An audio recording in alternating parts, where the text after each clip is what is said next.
В Черкесском международном колледже «Полиглот» прошла презентация книги «Абазинская детская литература». Ее составитель – доцент кафедры черкесско-абазинской филологии Института филологии КЧГУ имени Умара Алиева Касей Баталов. В презентации приняли участие ученые, преподаватели вузов республики, учителя абазинского языка и литературы и представители общественности. Сборник состоит из двух разделов – детский фольклор и литература. Фольклорная часть заключает в себя стихи, прибаутки, игры, сказки, загадки и пословицы.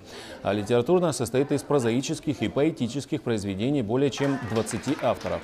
Учебник будет бесплатно распространен в детских садах и школах абазинских населенных пунктов республики, а также в центральных районных библиотеках.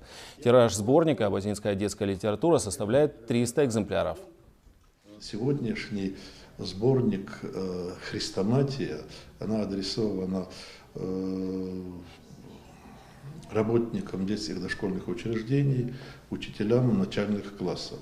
И этот сборник вбирает в себя все то хорошее, что мы имели до сегодняшнего дня. Туда не попали поголовно подряд все, что мы имеем.